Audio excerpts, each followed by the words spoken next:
with the pledge. Pledge allegiance to the flag of the United States of America and to the republic for which it stands, one nation, under God, indivisible, with liberty and justice for all. Roll call, Mike. Mr. Zach Beaver. Present. Mr. Tim Clayton. Present. Mr. David Anderson. Ms. Amy Blaker. Present. Mr. John Dewinski. Here. Mr. Nick Beller. Here.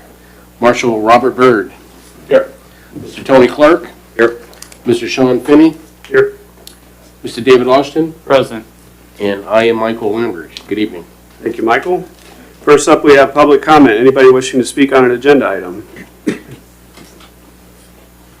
Seeing none, we're going to move on to citizens requesting placement on the agenda not related to agenda items. Again, seeing none, we're going to move on to minutes to be approved. We have executive session and town council meeting minutes from February 24th. Mr. President, I'll make a motion to adopt the executive meeting of February 24th and town council meeting minutes of February 24th. Second. We have a motion by Tim and a second by John. Any discussion? Hearing none. All those in favor? Aye. Those opposed? Motion carries. Staff reports. Nick? You see the building department date on the next sheet. Annual Easter egg hunt's coming up it's coming Saturday. I know Monica and her team are very excited about it. They're working super hard on getting that organized for our residents. Winfield Spring Cleanup coming up on Saturday, April 25th, 9 to 12 in the back parking lot here. We'll have 3 dumpsters, so if you have a bunch of junk, you don't want to drag it out to the street, drag it back here. We got some big dumpsters that you guys can throw stuff in.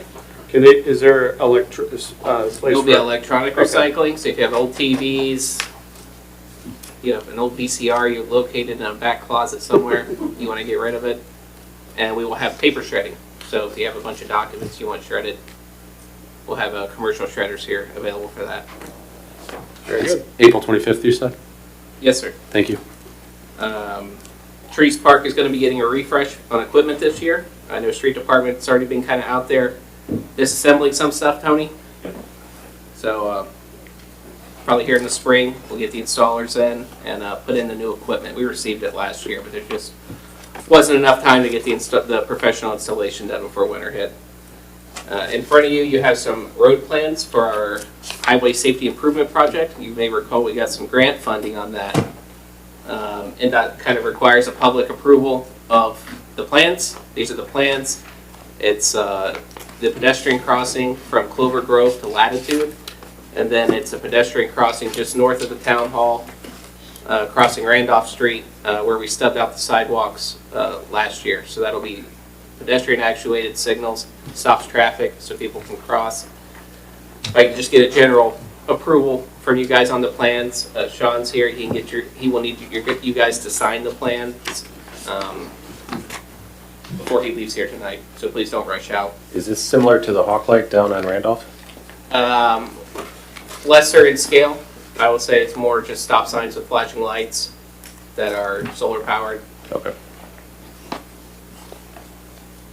But it essentially does the same thing. You know, it's a visual indicator to stop traffic. Perfect. I don't know if Sean had anything to add on that. Very good job. Thanks, Sean. All right. Thanks, Nick. Say a motion to approve the plans or Okay. Yep. some public meeting action on that would be nice. I'll make a motion to approve the plans as presented. I'll second that motion. We have a motion by Tim and a second by John. Any discussion? Hearing none. All those in favor? Aye. Aye. Those opposed? And the motion carries. On to Mr. Clark. Yes, good evening. Just a few things for this. Worked with them all, and we got our salt order placed for the 26-27 season, which is good to have in the co-op, so we're ready to go for that.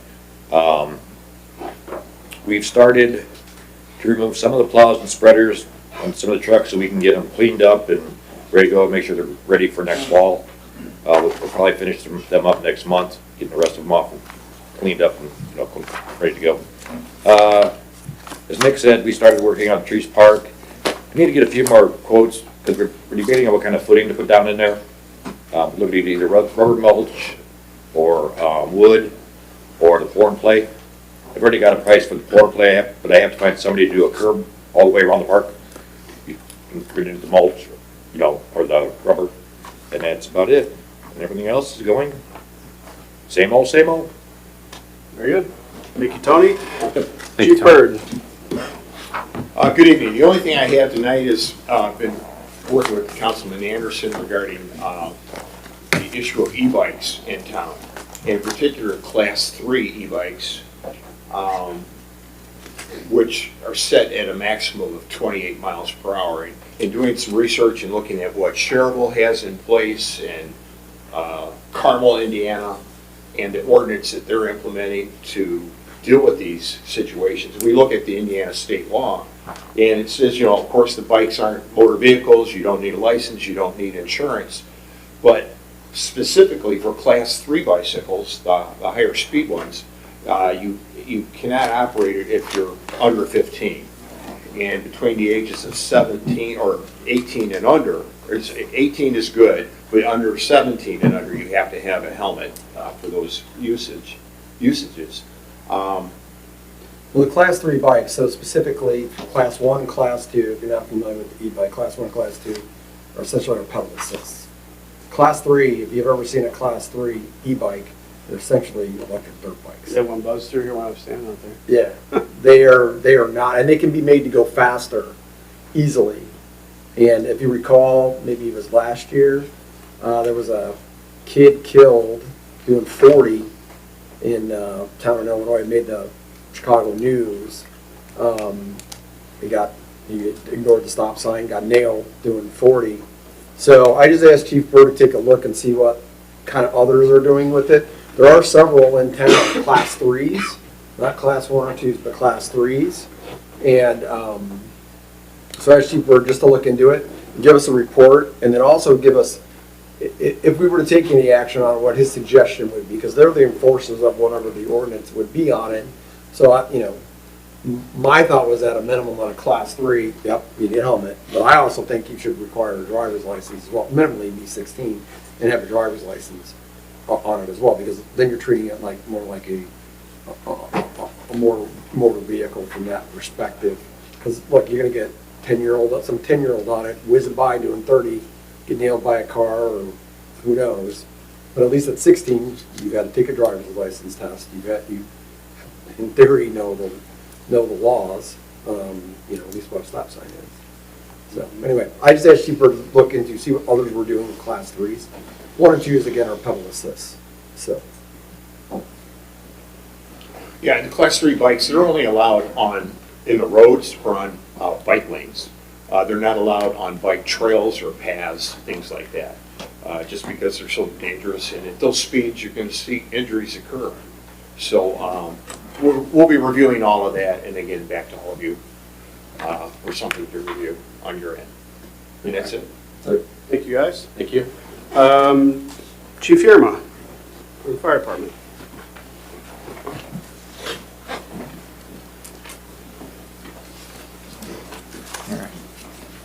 Good evening. Good evening. Beginning of the year, we transitioned from the traditional NIFER system over to the NERA system, which was a suggestion statewide. As you've probably seen in the recent months, the reports have changed a little bit in format. We're still trying to narrow down all the data to get it down to what you guys normally would see. So we'll probably see some more changes with that throughout the year. Just to recap from finishing out almost the first quarter of the year, in January we had a total of 145 calls. In February we had 99. To date we're at 81. Roughly we're at 364 last year to date. And today we are at 353, so right in the same path as what we were at this point last year.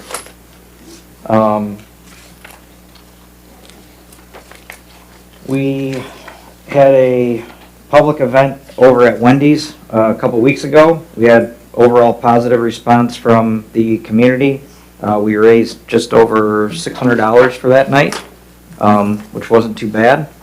Their staff said they were pretty pleased with the turnout for one of the first ones that they've done since they've been there. We do have our golf outing scheduled on July 10th. That is the Friday after the 4th. Hopefully this week or next week you will see tickets going out for that. Wanted to share a short little letter on behalf of our admin and our board. Apologies that I wasn't able to make the meeting on Thursday, but they had some feedback and they asked if I could share it. So to begin, we fully understand we're at the beginning stages of our contract negotiations and we're committed to working collaboratively through this process. We do want to ask if the council fully understands the agreement being proposed and all the options, including the pricing and the value that we can provide to the town. Our proposal delivers a high level of service at a fraction of the cost of building and operating a new department. We recognize negotiations involve flexibility, but any agreement must remain sustainable for both sides. We would welcome the opportunity to present to all of you, if possible, either in an executive session or any form of what you'd like to do, especially as a longer-term solution is considered, which we hope is on the table. There's also urgency. We need to staff 4 personnel 24/7 now, not in 4 or 5 years. We need it now. We needed it a few years ago. We understand budget constraints, but we're there. And as the town continues to grow, we need it.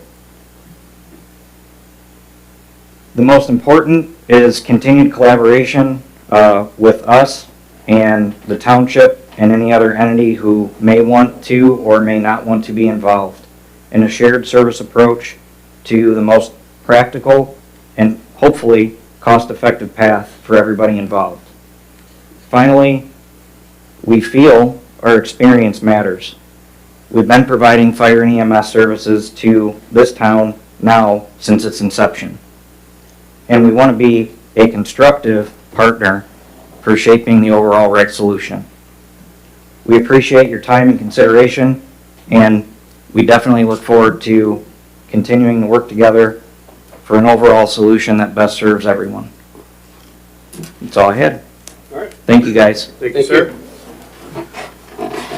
Moving on to unfinished deferred business. We have an update on 2025 CCMG. Sean? There's no real update. There's a few items coming up on the agenda.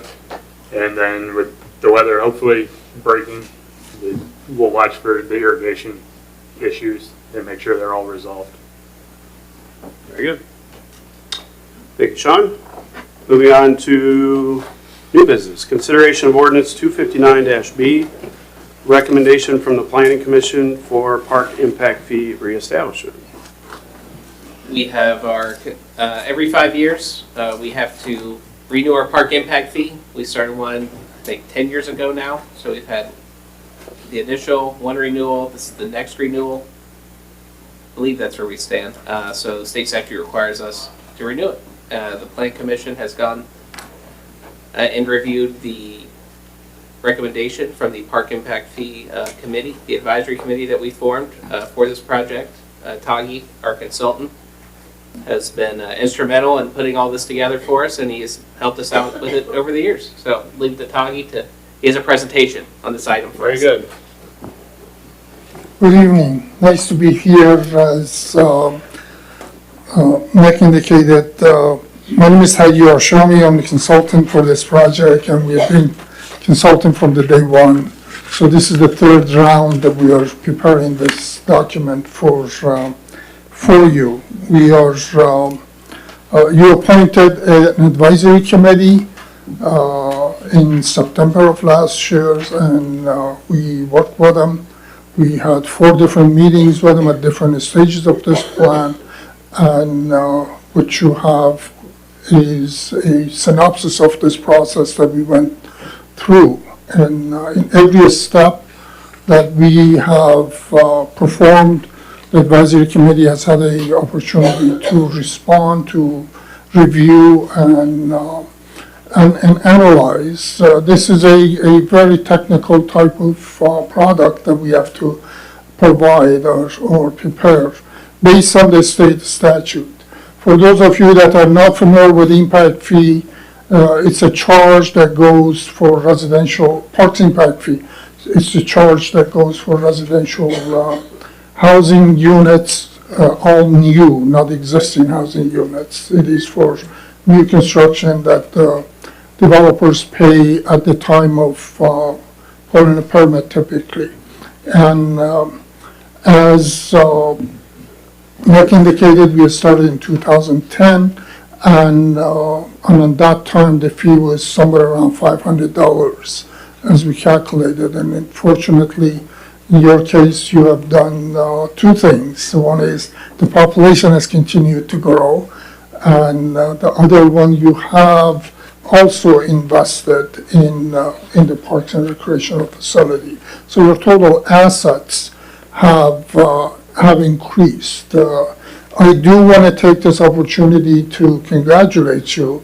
As a part of this handout, you will see that the current assets of the town is about $4.8 million, and this was about 2.6 5 years ago.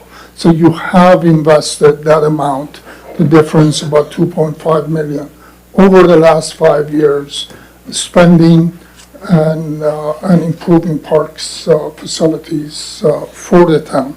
In the simplest form, the way we come up with a fee is total all of your assets. That includes the parks, park facilities, land, and as well as furnishing, and then divided by the total number of what we call park service units.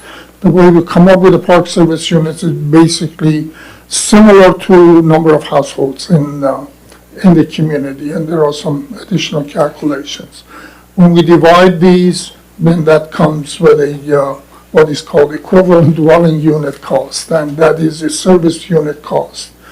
And in effect, that is the maximum we can charge. And for this year's the calculations that we did, it came up with somewhere around $1,800. So for every household, the town is currently investing or spending equivalent of that amount of funds. And it is the impact fee law says or requires that the newcomers that do come pay their fair share. And that is their fair share that you're charging the newcomers to the town. So that's where the fee comes in. The advisory committee, as I mentioned, met 4 times. Actually, we normally meet 3 times. And they decided to have an additional meeting to discuss how to set the fees. There was a concern from one side, are we going too much or are we going not too much? And then can we lower the cost? Their concern was how it is going to impact economically the process that you have, the growth that is underway. And so it doesn't put town sort of in a disadvantaged position. And as a result of that, we did prepare a list of communities around this area, and statewide actually, what they pay, and that is listed. That list is part of this handout, the last page, and sort of compares the fee with other communities. And when you look at that fee, there's proposed fee is somewhat similar. It's not that much. It's not going to put the town in a disadvantaged position. So the proposed fee for now on, well, the fee goes into effect 6 months from, if it is approved tonight, 6 months from today. And if it is approved, it'll be $1,865.58. And that would be the fee that would be charged. And as I mentioned, it is going to go into effect 6 months from today. And one thing that you should know, and everybody should know, that these are only, these fees or these collected revenues are only dedicated for park improvement, capacity building in parks, cannot be used for park operation, cannot be used for maintenance. It has to be just capacity building or capacity expansion activities. And we estimate somewhere around $1.2 million will be raised over the next 5 years, and a very conservative number that we figured out. And if, by all indications are that you may exceed that amount, if the trend of new housing development continues as it has been last couple of years. I'll be happy to answer any questions, and if you have any. I just have one question. So just looking at the chart, as you mentioned, these are fees that are tacked onto new buildings, not existing residents. It's not going to be some additional tax. So this is something collected in the building permit side. It looks like we're doubling the fee, and which I think we have plans, we'll get into that. But is it typical that you see a community, which you mentioned that we've doubled our park investment, our park assets over the last 5 years. Is that typical at a $900 fee to see a community be able to do that, or is that in line? I'm just trying to have a kind of a framework of. We have done similar sort of studies with other communities. And in most communities, typically, they either go with the rate that is calculated, the base rate, or in some occasion, we did in St. John, they had so much building construction going that the fee was much higher, so they reduced it to make it more. They were concerned about the impact, economic impacts of it. And but your rate is, if you look at it, it is somewhat right in the middle of different communities. In Carmel, they charge $5,000. And in Maryville, in this area, is the lowest, about $1,200. But they have different rates they have set up. It's a gradual increase on a graduated basis for them, so it goes 60%. They started last year. They went, I think, 60% last year, and this year is probably 70%. So they do increase it on a graduated basis. The advisory committee did discuss, as I mentioned, their last meeting, very much discussed this issue. How much is we can go? They cannot go higher than what has been calculated. They can go or recommend to you a lower rate or a graduated lower rate. And they felt that that it is a fair amount. We discussed it, we provided them with additional information. They felt that it is fair amount, and keep that in mind, this rate stays fixed for the next 5 years. So there is potentially, as the value of homes increase over the next 5 years, this rate stays fixed. And so the percentage of the impact of the fee on the overall cost of a house is anticipated to be actually decreasing.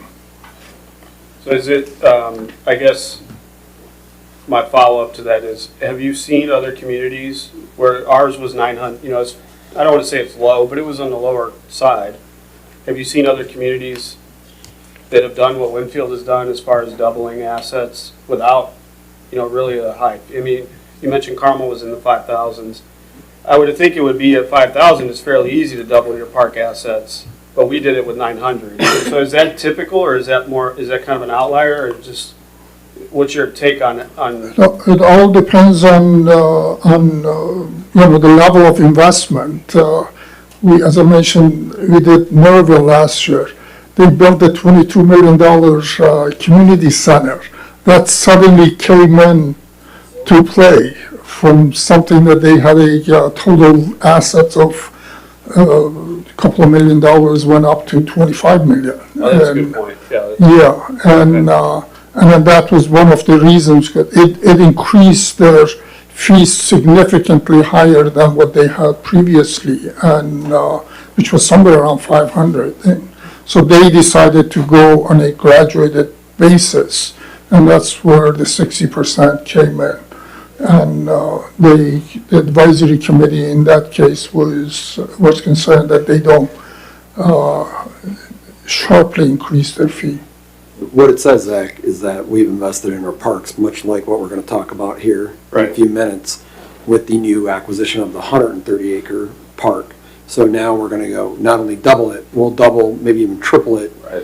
And it shows that the council here is invested into the parks and takes very much into consideration all new development that comes in, aside from outside parks, that internally, they gotta come to us with green space.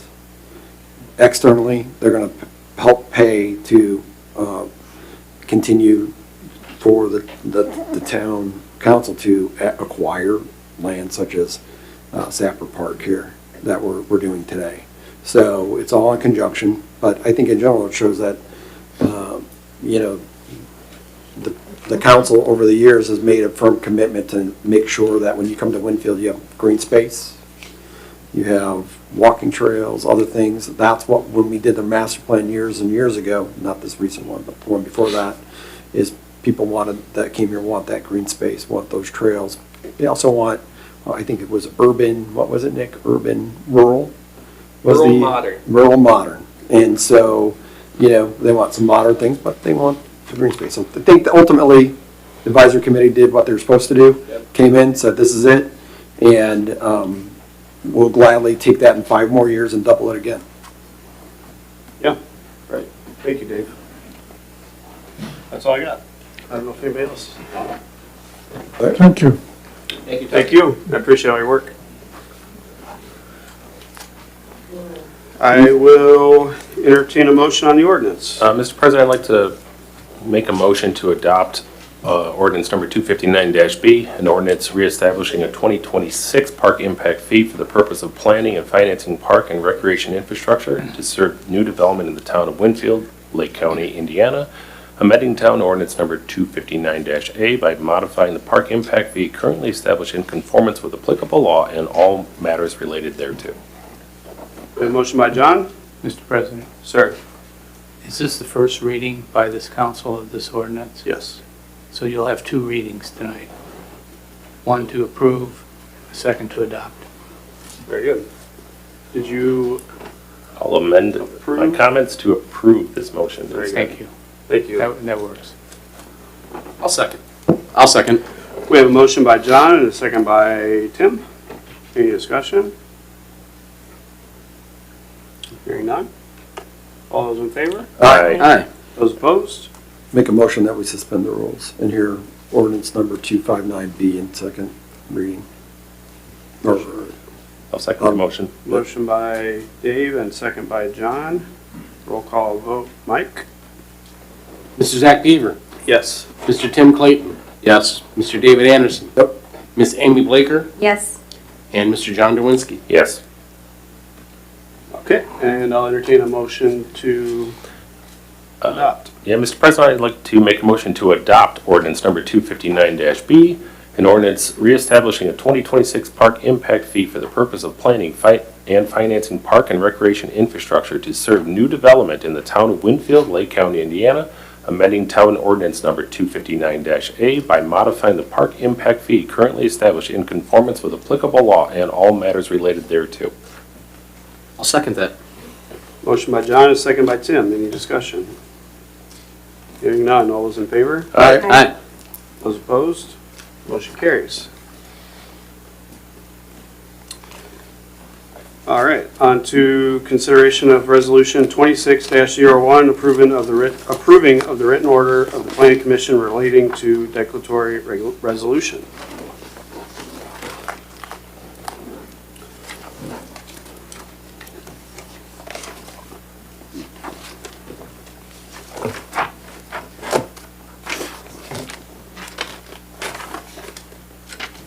Item 2.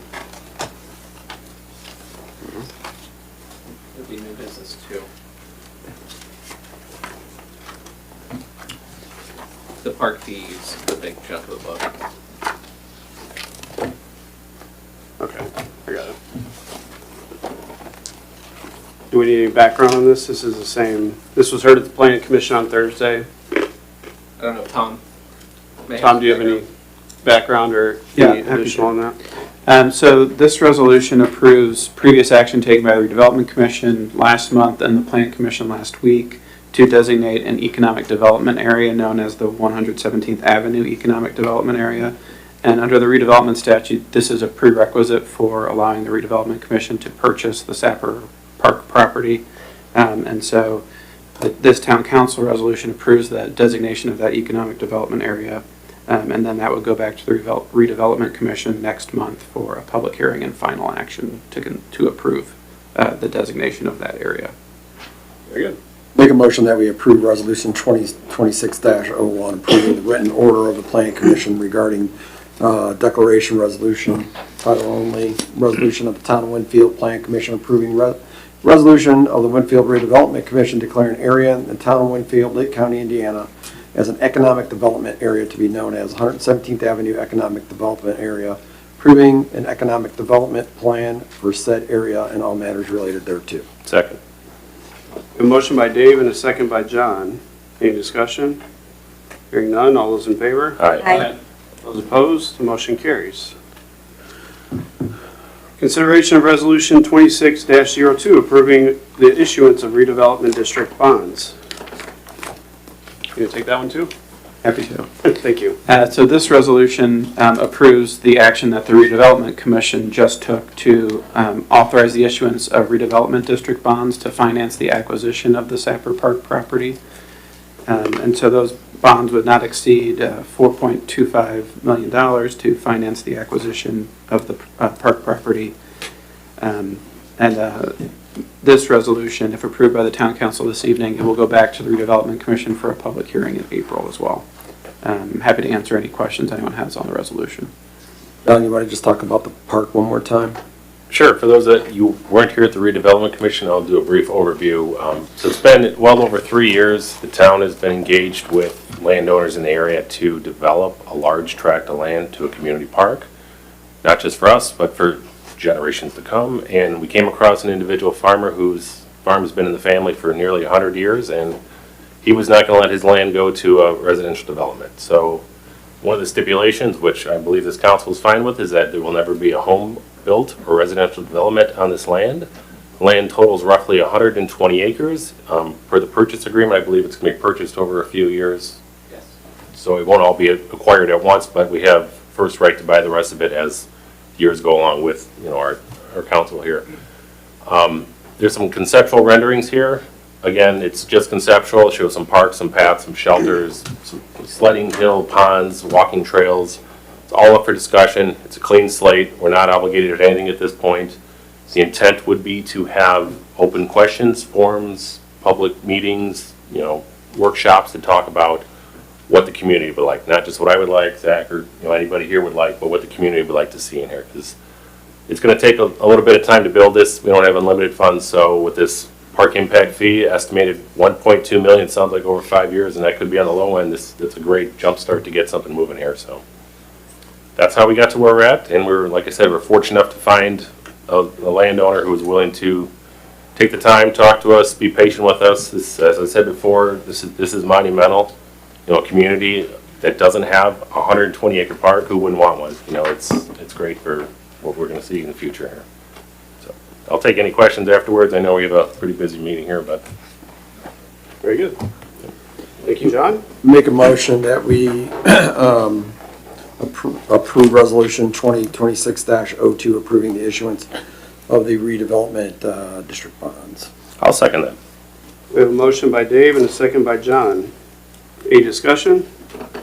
I do want to make just one comment. You know, as we mentioned the redevelopment commission a few minutes ago, I want to commend John for his work on getting this project. You know, I think it was your brainchild. I mean, you kind of came to everybody with this idea 3 years ago, and we've been slogging away at it since then and working on it. I mean, that's reflective, I think, of the council's sensitivity to our master planning and all the feedback we get from the community that we want more parks, we want more stuff to do, you know, and some of that stuff. So it definitely, I can't imagine that we would be where we are. I mean, it's hard to imagine 3 years ago that it might have taken us this long, but I appreciate all the work you did in helping get this going and also just keeping it moving during this time. So I just wanted to offer that. Thank you, sir. All those in favor? All right. Aye. Those opposed? Motion carries. Consideration of ordinance 389, new town positions and job descriptions. I will take this one. Ordinance 389 is setting out three new job descriptions, all in public safety. We have 2 positions at the police department, as everybody knows. We've been, along with green space and parks and those kind of things, we've also been highly attentive to public safety needs and trying to more or less, you know, build out those ranks. And talking to Chief Byrd, we've identified 2 immediate needs of the police department. In addition to hiring more patrol officers, we also need to continue to keep up with the growth, the number of calls, the administrative demand by hiring an investigator, and also hiring another clerk to assist with kind of the admin stuff that's going on in the police department as you guys get busier. So that's 2 of those job descriptions are included in this ordinance. The third, like Chief Hirama mentioned, we're in the middle of we've just started our negotiation with the fire department. We are looking at all the avenues we can to bolster public safety, whether that's police, fire, EMS, whatever the services we need to be providing. And the council has recognized that, you know, there's a lot of room for improvement on all of this stuff, and that's what we're trying to work towards. And so one of the job descriptions, which I'll get to in a minute, is I'll finish this. I'll come back. So one of the ways we're going to do that, and we had a meeting last week with the fire department, is the council has extended a 96% proposed increase to fire funding, fire and EMS contract funding for Lofts Fire. Most people know that Lofts Fire is a 501c3 contractor, more or less, for the town.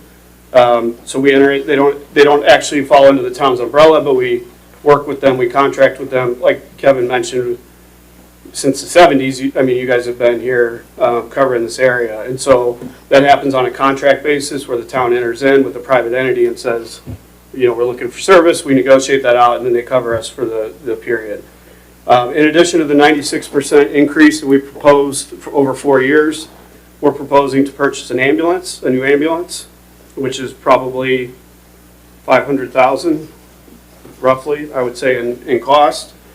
And we've committed to, sometime in the term of this renewal period, to entering into an agreement for a pumper tanker, which the ambulance has been identified from the fire department as the most critical need, pumper tanker being the next. And the pumper tanker, I think, is between $2 and $4 million.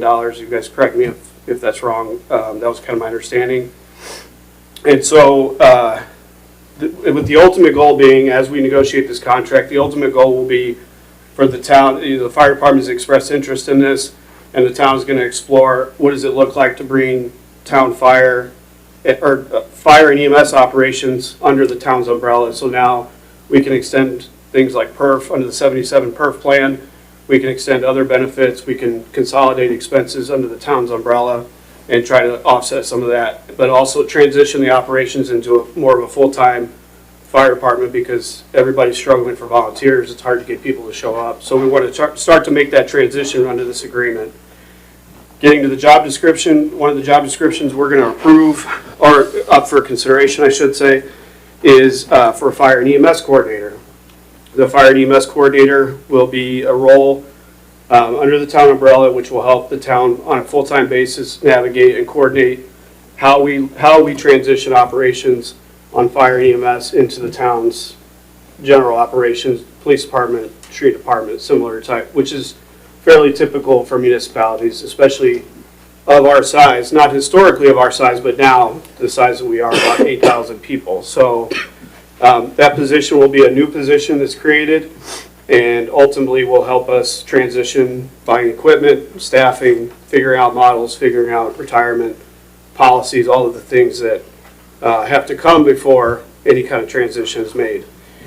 And then lastly on that, on the fire piece, I want to kind of announce just specifically on the fire and EMS that the town council with our financial advisors and our consultants, we have solicited and achieved a $1.2 million extension of services levy, which was granted by the state. We have to submit applications. We explain to the state what we need, why we need it, what we're going to do with the money.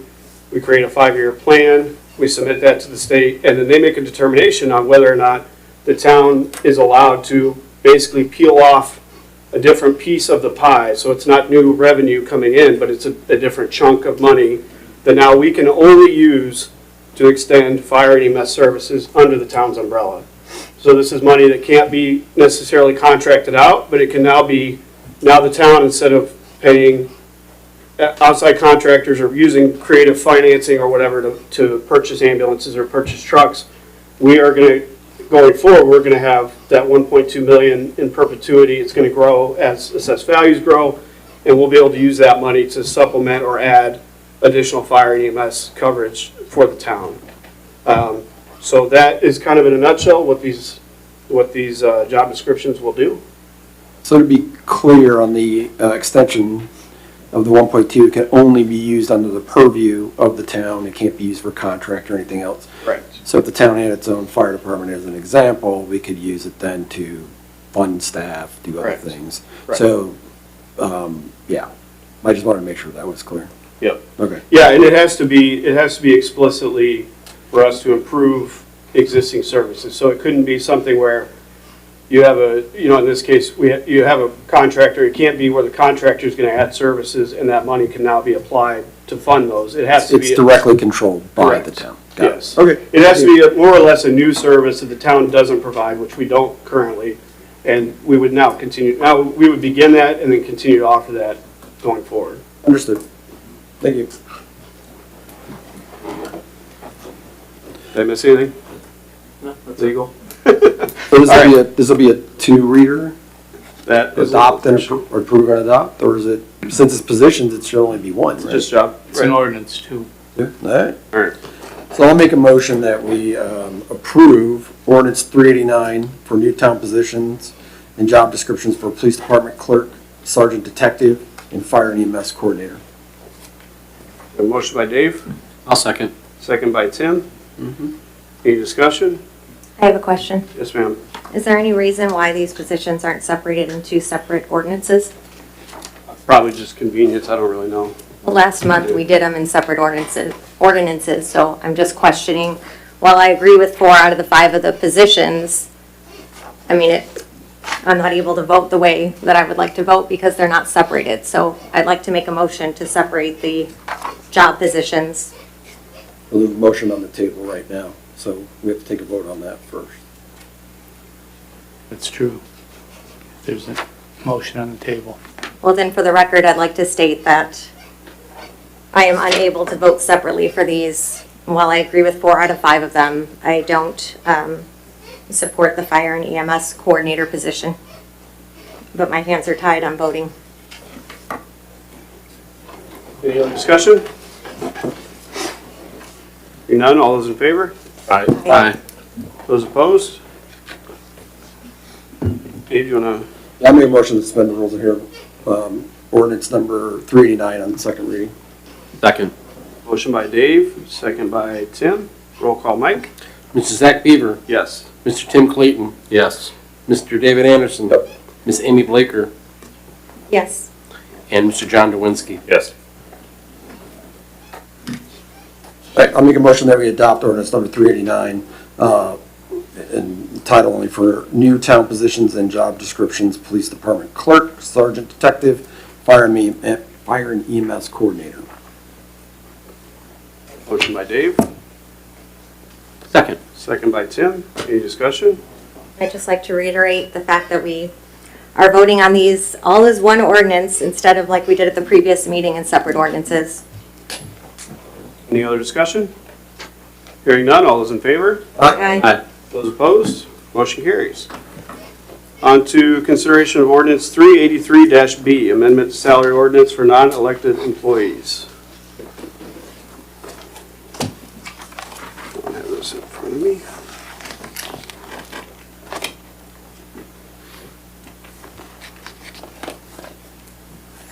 And this is a follow-through, this is a follow-through resolution, or follow-through ordinance to the, for approved ordinance on the new job description setting the effective pay rates for those positions. It also adjusts the previously pay rate of the mechanic. It was classed incorrectly on the previous one. Okay. That's a VH funded position, so that was adjusted in this salary ordinance amendment. Okay, good catch, thank you. Mhm. And that's it. I'll entertain a motion.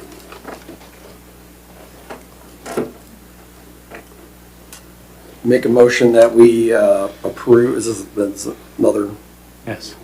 approve ordinance 383-B, amendment to salary ordinance for non-elected officials, in title only. An ordinance amending the 2026 salary ordinance number 383. Motion by Dave, Go ahead. I'll second it. second by Tim. Any discussion? Hearing none, all those in favor? Aye. Those opposed? Entertain a motion to suspend the rules. So moved. Second. Motion by Dave, second by Tim. Roll call, Mike? Mr. David Anderson. Yep. Ms. Amy Blaker. Yes. Mr. John Dewinski. Yes. Mr. Tim Clayton. Yes. Mr. Zach Beaver. Yes. And I'll entertain a motion to adopt ordinance 383-B. I'll make a motion to adopt ordinance number 383-B, amendment to the salary ordinance for non-elected employees, in title only. And which, I don't know why I did that. An ordinance amending the 2026 salary ordinance number 383. That- Motion by Dave, Second. and a second by Tim. Any discussion? Hearing none, all those in favor? Aye. Those opposed, motion carries. I'll entertain a motion to defer on item number 6. So moved. Second. Motion by Dave and a second by, is it John? John. By John. Any discussion? Hearing none, all those in favor? Aye. Those opposed? Motion carries. Consideration of change order number 1, Milestone Contractors. Sean? So as part of our project, we installed a new storm structure behind the sidewalk on the south side of 104th Avenue between Sneed and Pinnacle in hopes of collecting the discharge from a sump pump that continuously runs through there. It would go out onto the sidewalk and into the road, and so we're trying to avoid that. And in doing that, it was found in construction that there was an irrigation system through there that was in conflict and needed to be modified. And this is the change order to pay for that modification. I'll note that this is the only irrigation that Milestone is being paid for. All the other incidents where they hit the irrigation, they're still responsible for all those incidents. All right. I'll make a motion that we pay change order number 1 to Milestone Contractors LP for the amount of $2,362.80. Motion by John, I'll second. second by Tim. Any discussion? Hearing none, all those in favor? Aye. Those opposed? Motion carries.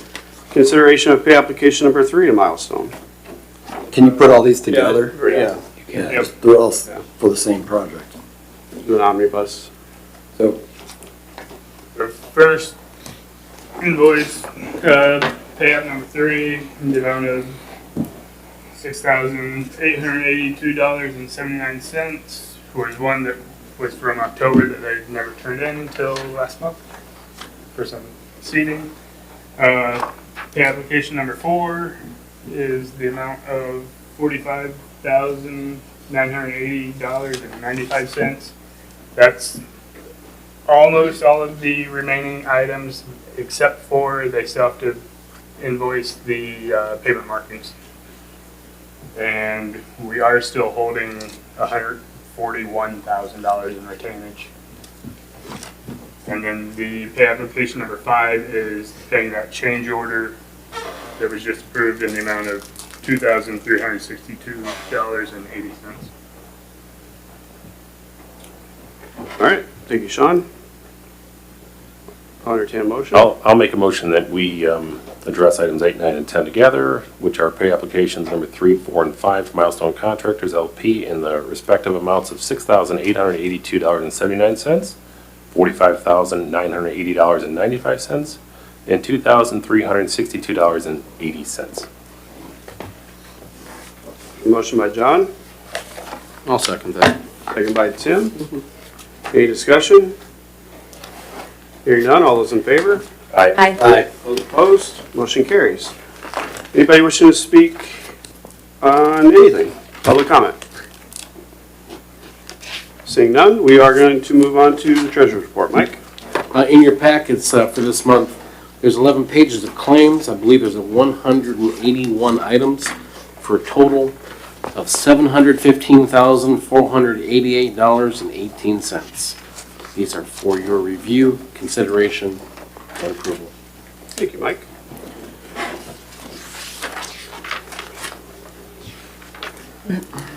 Mr. President, I'd like to make a motion we pay the claims in the amount of $715,488.18. We have a motion by Tim I'll second that. and a second by John. Any discussion? Hearing none, all those in favor? Aye. Aye. Those opposed? Motion carries. Our next meeting will be Tuesday, April 28th at 7 PM. Entertain motion to adjourn.